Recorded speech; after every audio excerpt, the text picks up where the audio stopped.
Player status কমিটির সাথে বৈঠকের পরেও আনোয়ার আলী প্রসঙ্গে কাটল না জট।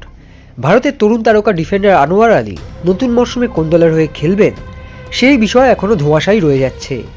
2রা আগস্ট প্লেয়ার স্ট্যাটাস কমিটির সাথে ভার্চুয়াল বৈঠক হয় আনোয়ার আলী এবং মোহনবাগান সুপার জায়ান্ট ম্যানেজমেন্টের মধ্যে। দুই পক্ষের কথা শোনার পর চূড়ান্ত সিদ্ধান্তে না আসতে পারলেও প্লেয়ার স্ট্যাটাস কমিটির কাছে বেশ কিছু বিষয় পরিষ্কার হয়ে যায়। প্লেয়ার স্ট্যাটাস কমিটির তরফে ঠিক কী সিদ্ধান্ত নেওয়া হলো?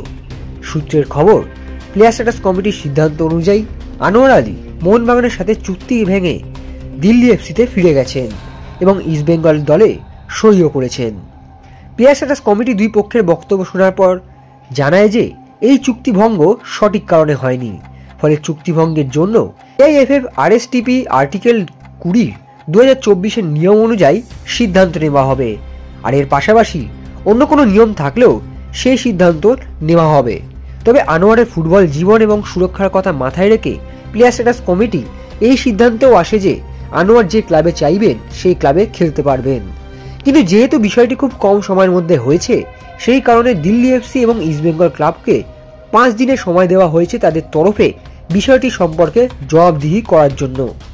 এবং এর পাশাপাশি জানা গিয়েছে যে আনোয়ার আলীর চুক্তিভঙ্গ সিদ্ধান্তটি AIFF player status committee AIFF player status ডিপার্টমেন্টের কাছে পাঠিয়েছে এবং এআইএফএফ প্লেয়ার স্ট্যাটাস কমিটি আগামী বৈঠকেই আনোয়ারের ভবিষ্যৎ সম্পর্কে সিদ্ধান্ত নেবে।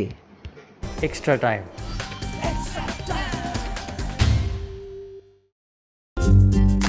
লেটেস্ট নিউজ আর এক্সক্লুসিভ ভিডিওর সঙ্গে আপডেট থাকতে এখনই সাবস্ক্রাইব করুন আমাদের ইউটিউব চ্যানেল। বেল আইকনে ক্লিক করতে ভুলবেন না যেন।